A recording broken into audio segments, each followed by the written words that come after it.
We are staying with activities lined up to mark this year's Democracy Day, as the Vice President Kashim Shettima is advocating more participation of youth in nation building.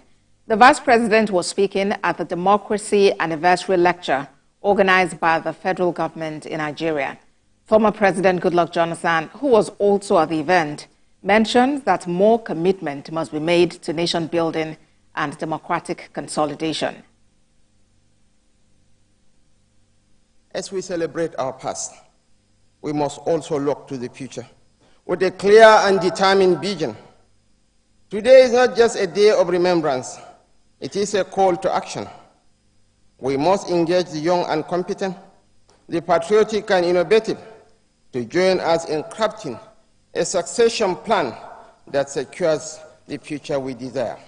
Let us therefore pledge to create an environment where every Nigerian, regardless of background, has the opportunity to contribute to our shared destiny. For democracy to yield its desired dividends, the political class and elite must lead by example and work with unity of purpose to guarantee peace and social justice to the citizens. And our lifestyle must reflect that we are elected people. We need to pay serious and continuous attention to the shifts in the perception of Nigerians about our democracy. Democracy can continue to endure only when the people think it is desirable and thus worth keeping and defending. And President Bola Tinubu will address the nation in a broadcast on the occasion of Democracy Day at 7 a.m. on Wednesday, 12th of June, 2024. Television, radio, and other electronic media outlets are enjoined to plug into the network services of the Nigerian Television Authority and the Federal Radio Corporation of Nigeria for the broadcast.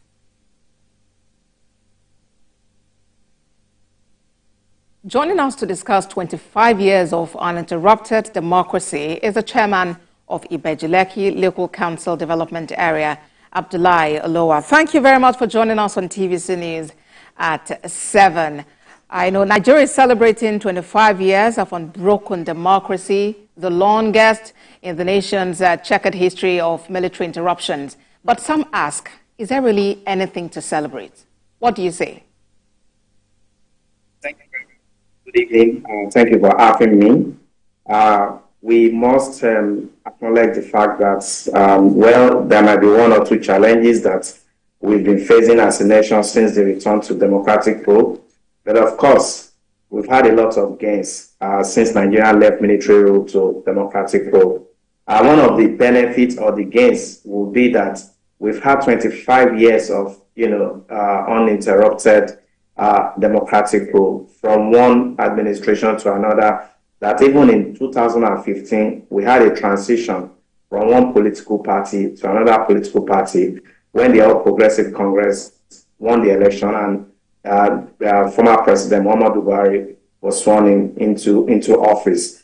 Also, in terms of our economy, we've seen Nigerian economy grow significantly under democratic rule. We know where our GDP was in 1999, and today we know where our GDP is. Nigeria is now, the largest economy in Africa, and this speaks to the fact that we've had a very stable democratic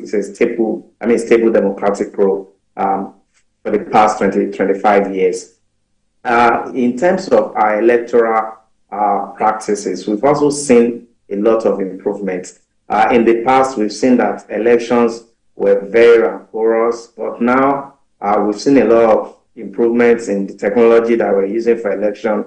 Voter education has improved significantly, and there is more consciousness among the citizens of this country about what their leaders should do for them and who their leaders should be. These are some of the gains that we can say that the democratic rule has brought to bear on our country. Consolidate on these gains such that we continue in this stead. Please come again. How do we consolidate on these gains that you have highlighted? Yeah, we're already consolidating. I think currently We have just moved from one regime, from one administration to another. The current administration came on board a year ago, and we've seen a lot of reforms, in every sector of our economy. We've seen reforms in the area of economy. We've seen reforms even in our social life. And of course, the electoral system is being reviewed and updated regularly. I think as we continue to journey ahead into the future, we need to embrace bold reforms that seems to grow our economy, improve the social standing and welfare of Nigerians, and also encourage Nigerians more to be part of the leadership, recruitment, and selection process. As we do more of this, I believe Nigeria would consolidate more. And in any case, 25 years is a quarter of a century. So I am more than convinced that democracy has come to stay in our country. And happy Democracy Day to you in advance. I've been speaking with the chairman of the Ibeju-Lekki Local Council Development Area, Abdullahi Alowa. Thank you very much for talking to us. Thank you. Thank you for having me.